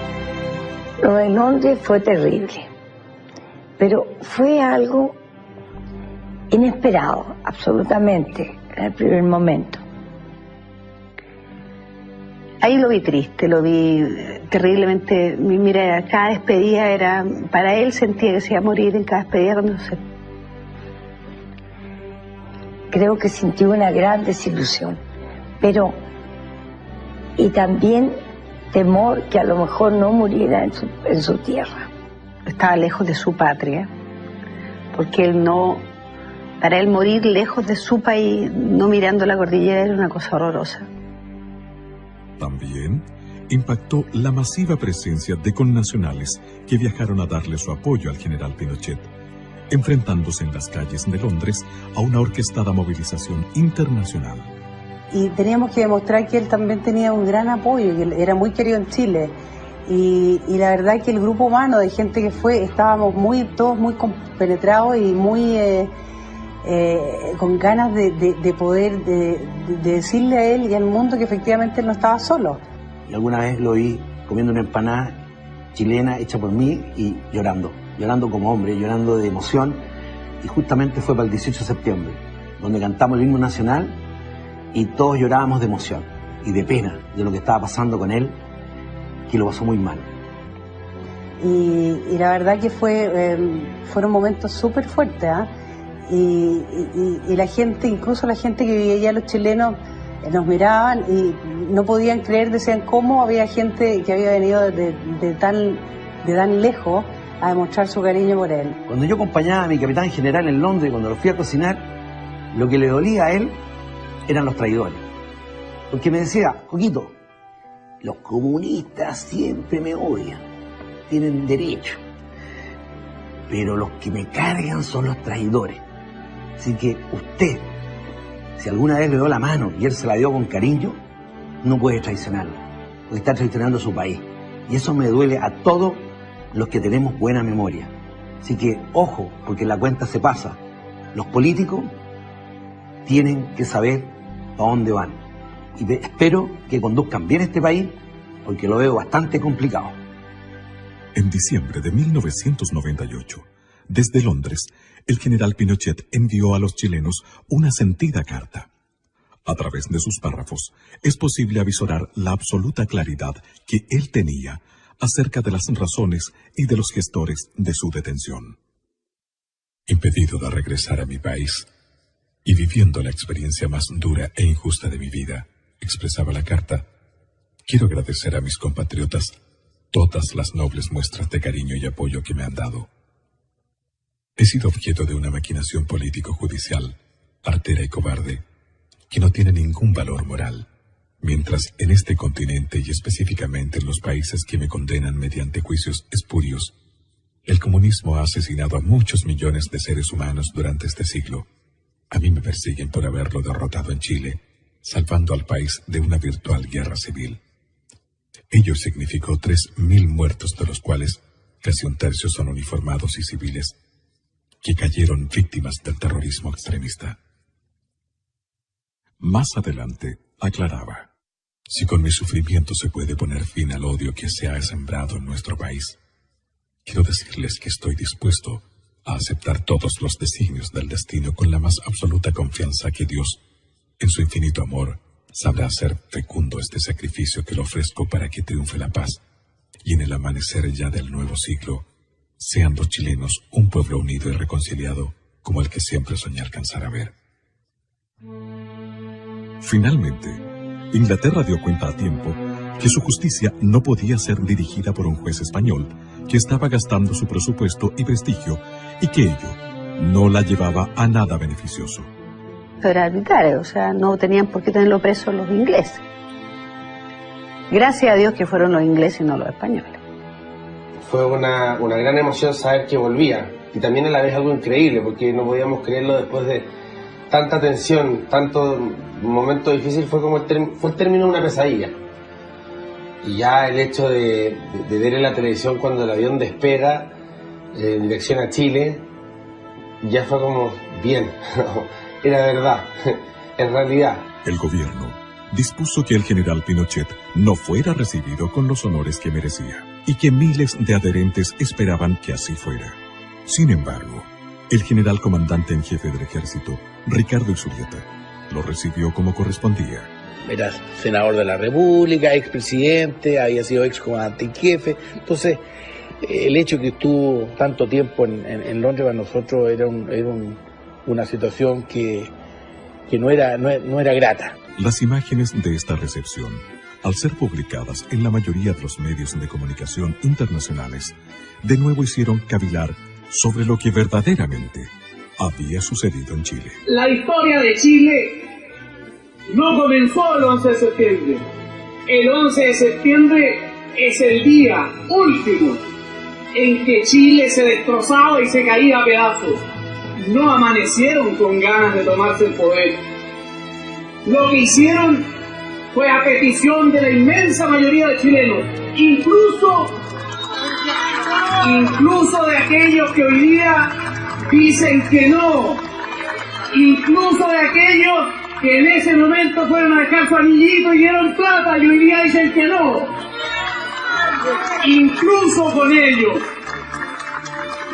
incluso aquellos que fueron parte del gobierno militar entre 1973 y 1975, como fue la democracia cristiana, y que no intenten decir que no, porque la historia no se puede falsear.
Fue un hombre que tuvo críticas en el camino. Yo no fui ajena a ella, lo reconozco con hidalguía. Pero como se lo dije en privado, hoy día se lo repito en público. ¿Cuántas de mis críticas hoy día tengo que decirle, presidente, tenía usted la razón? Durante el gobierno de Eduardo Frei, hijo, se modificaron los textos de educación y se estableció en ellos que la violencia en el país había sido iniciada solamente por los agentes del Estado, en tiempos del general Pinochet.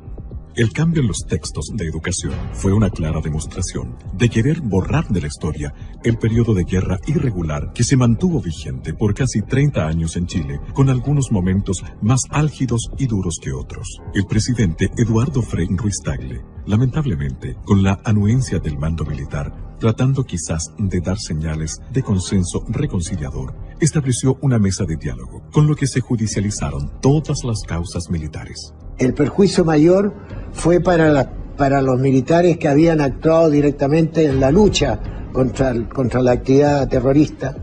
Esas personas comenzaron a ser procesadas y muchos de ellos están todavía detenidos, presos, condenados, con una justicia muy extraña. Hoy día, los militares que dieron garantía y seguridad al país permanecen encarcelados sin que se vislumbre todavía una salida. Evidentemente uno ve una acción insidiosa, porque acá uno escucha permanentemente la mitad de la campana, la mitad de la historia. Yo le dije al principio de esta entrevista que la verdad contada a medias termina siendo una vil mentira. Entonces, ¿por qué no juzgamos a la otra parte también? Yo no estoy diciendo, ningún camarada dice, no tenemos que ser sometidos a juicio, pero a juicios justos. Mire, yo no quiero entrar a juzgar a los jueces porque ellos es un poder del Estado que es independiente, pero me parece que con el tiempo va a haber una recapitulación aquí en la forma en que ha actuado la justicia, que creo que no ha sido la mejor. Mi opinión personal es que simplemente aquí se ha aplicado un doble criterio en lo que dice relación con la aplicación de tratados internacionales, pero ahí está la Corte Suprema, que hasta hace 10 años lo aplicó de una manera y ahora lo aplica de otra manera, con las mismas normas legales que estaban vigentes ahora y antes. Tras el gobierno de don Eduardo Frei Ruiz-Tagle, vino el gobierno de don Ricardo Lagos Escobar, quien intentó reivindicar al nuevo socialismo, al socialismo renovado, que apoyó nacional e internacionalmente su gestión. Su sucesora, la presidenta de la República, doña Michelle Bachelet Jeria, hizo recrudecer el trato a los presos políticos militares. Caracterizó su gobierno con una serie de cambios sociales. Su eslogan fue, ni perdón ni olvido, mientras en los escenarios internacionales declaraba, no guardo resentimiento alguno. Pero Tata, tanta persecución, parece película de terror esta cuestión, po. Mira, es que todo está clarito. En la prensa, en los textos de estudio, en el Museo de la Memoria y en la sentencia, acuérdate, po. Bueno, pero es que en los juicios contra militares, que no tienen nada de justicia. Sí, po. Pucha, Tata, encuentro escalofriante tanto rencor. ¿Sabéis, Tata? Yo creo que la carretera austral es lo que más representa al general. Abriendo caminos, dejando huellas donde antes nadie lo había intentado. Estamos de acuerdo, mi niña. En todas las épocas han habido grandes hombres que han abierto caminos y han dejado huellas imborrables. El 24 de diciembre del año 2006, semanas después del fallecimiento del general, la Fundación Augusto Pinochet dio a conocer una carta del exmandatario en la que, en uno de sus párrafos, se dirige especialmente a las nuevas generaciones, aclarando: Chile empezó a arder y se encajonaba sin escape. Objetivamente, en mi concepto, a 3 posibilidades. Esto que lo entiendan las nuevas generaciones nacidas con posterioridad a la crisis. A una guerra civil sin cuartel, de ventana a ventana, con miles y miles de personas muertas, a la imposición de una dictadura llamada del proletariado ideológicamente marxista-leninista, con la pérdida total de libertad política y del Estado de Derecho, y a una reacción conjunta de civiles y militares para eliminar tajantemente las anteriores. Nadie discute que la inmensa mayoría de la población se inclinaba por esta última alternativa. En otro párrafo de esta carta, el general aborda de manera frontal el tema de las muertes y los desaparecidos. En muchas muertes habidas y en los desaparecidos de cuerpos, es muy posible que no se logre jamás un conocimiento acabado del cómo o por qué ocurrieron. No se puede descargar con simpleza la responsabilidad de un sinnúmero de extralimitaciones porque no hubo un plan institucional para ello. Los conflictos graves son así, fuentes de abusos y exageraciones. En los enfrentamientos habidos en la historia, el resultado en cuanto a pérdidas de vida y las deshumanizaciones son parte de su definición. Finalmente, la carta concluye con una exclamación que parece surgir desde el alma misma del general Pinochet. ¿Cómo quisiera que no hubiese sido necesaria la acción del 11 de septiembre de 1973? ¿Cómo hubiese deseado que el presidente Salvador Allende no hubiera incubado en su ideario el propósito de transformar a nuestra patria en una pieza más del tablero dictatorial marxista. Esta misiva, conocida en forma póstuma, no hace sino engrandecer la imagen de Augusto Pinochet, a juicio de algunos analistas internacionales, como lo menciona en su obra el escritor italiano Mario Spataro. El mundo, poco a poco, está comprendiendo y valorando la verdad de los hechos que acontecieron en Chile, y la imagen del general Pinochet está comenzando a tomar su real dimensión de estadista y patriota. También lo cree así Paul Johnson, destacado escritor e historiador inglés, que señala textualmente en su obra: la gente debe estar de acuerdo en diferir sobre los héroes. Yo admiro enormemente a Chile y su gente, y me preocupé cuando mi amigo Salvador Allende se hizo presidente y abrió el país a las hordas de radicales armados de todas partes del mundo. Así que aplaudí la toma del poder por parte del general Pinochet. Pero al evitar la transformación de Chile en un satélite comunista, el general se granjeó el furioso odio de la Unión Soviética. Pinochet sigue siendo un héroe para mí porque conozco los hechos. Pinochet es el hombre del destino, por su voluntad inquebrantable y por su obra gigantesca. Forjador en lo fundacional del régimen, conductor de la transición y realizador de la futura consolidación y de la entrada de Chile en una nueva era. Estas no son palabras, son sentimientos profundos. Pinochet, para la mujer chilena, es signo de seguridad. Pinochet, para la juventud chilena, es símbolo de realización cierta de sus esperanzas. Pinochet, para el país entero, es el hombre símbolo de la vocación de grandeza de Chile. Pinochet es el más grande estadista de este siglo. Muchas gracias. Quizás el acto revanchista menos honorable de parte de la coalición gobernante y de su presidenta en esos momentos fue aquella orden política dada al comandante en jefe del ejército, general Óscar Izurieta Ferrer, con motivo del fallecimiento del general Pinochet, de no hacerle funerales de jefe de Estado y que no tuviera cortejo público. Sin embargo, aquel encontró la solución al hacerlo en la escuela militar. Si lo único que le falta a este país, lamentablemente, es poderse dar la mano entre todos. Por eso cuando mi papá se murió, yo me acerqué donde la señora Blandón y le di la paz. No por un gesto de aparentar políticamente nada a favor ni en contra de nadie. Simplemente porque en una misa fúnebre donde mi padre había muerto, hice lo que me enseñó él, que las rencillas y las cosas se dejan de un lado. El mundo entero observó conmovido el adiós al general, preguntándose nuevamente qué había acontecido realmente en Chile. Yo, señores, estoy en la final de la vida. Ya la vida veo que se va terminando y el camino solo se acaba. Pero siempre guardo para ustedes el cariño, el afecto y sobre todo el amor hacia cada uno de ustedes. Les agradezco todo lo que me han invitado. No tendría palabras para decirles cuánto es mi alegría y cuánto es lo que yo recibo de ustedes.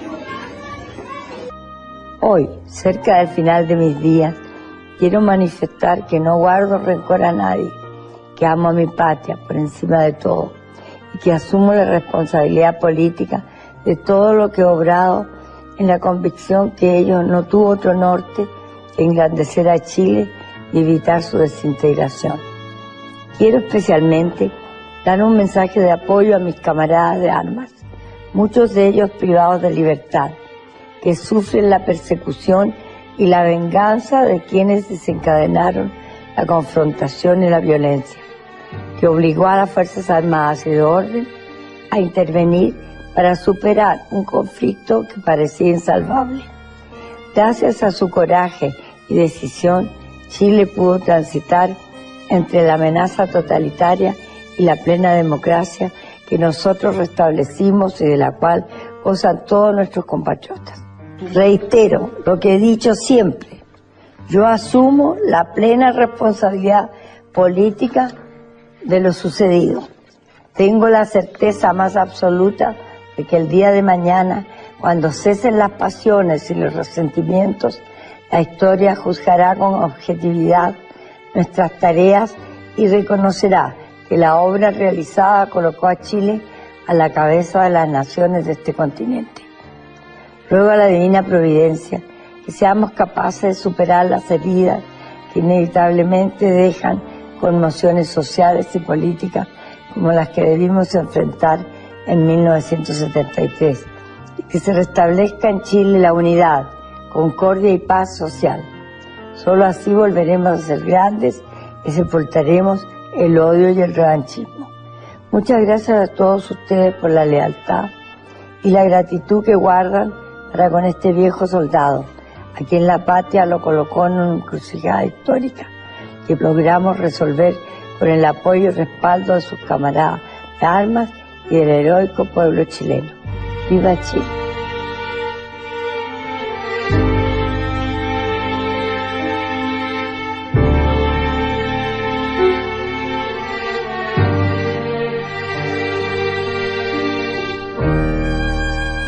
El 10 de diciembre del año 2006, a los 91 años de edad, tras 33 años de protagonismo en vida en la historia de Chile, el general Pinochet abandonó este mundo para situarse entre los inmortales de la patria.